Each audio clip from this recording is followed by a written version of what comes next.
Hello guys, आप लोग हमारे चैनल में आप लोग का स्वागत है। प्रणाम, नमस्कार। मैं सुमन निषाद, रेणु निषाद। आप लोग को हमारा सपोर्ट करें और हमारे चैनल को सब्सक्राइब, लाइक, कमेंट में ज़रूर बताएं कैसा लगा। हम एक देहाती देवी पचरा गीत गाने चल रहे हैं।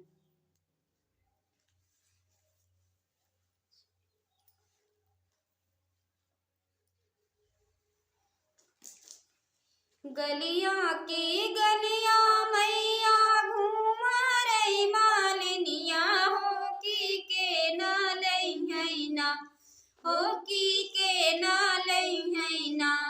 हमरा गछला हरुआ, हो की ना लई है ना। हमरा गछला हरुआ, हो की ना लई है ना। अपने मंदिरिया से बोले दुर्गा मैया, हो की हम ले बैना, हो की हम ले बैना। तोहर गछला हरुआ मालिनी हम ले बैना, तोहर गछला हरुआ मालिनी हम ले बैना। तू तो बसी उमाइया विंध्याचल पहाड़वा, हो कहाँ रे पैबुना, हो कहाँ रे पैबुना।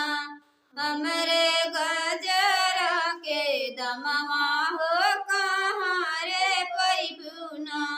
हमरे गजरा के दमवा, हो कहाँ रे पैबुना।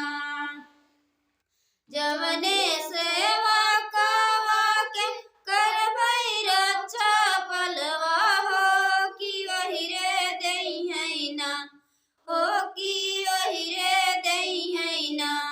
तोहरे गजरा के दमवा मालिनी वही रे दई है ना, तोहरे गजरा के दमवा मालिनी वही रे दई है ना।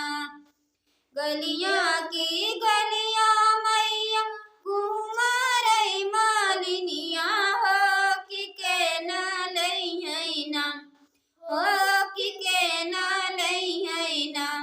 हमरो गछला हरुआ, हो की ना लई है ना।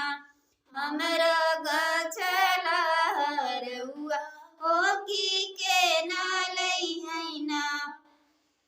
अपने चौरावा से बोलै शीतला मैया, हो की हम ले बैना, हो की हम ले बैना। तोहर गछला हरुआ मालिनी हम ले बैना, तोहर गछला हरुआ मालिनी हम ले बैना। तू तो बसी उमाइया निमिया के डरिया, हो कहाँ रे पैबुना, हम कहाँ रे पैबुना। हमरे गजला के दमवा, हो कहाँ हो पैबुना। हमरे गजरा के दमवा, हो कहाँ हो पैबुना। जवने सेवा कवा के करबै रक्षा पलवा, हो की ओहि रे दई है ना। तोहरे गजरा के दमवा, हो की ओहि रे दई है ना। तोहरे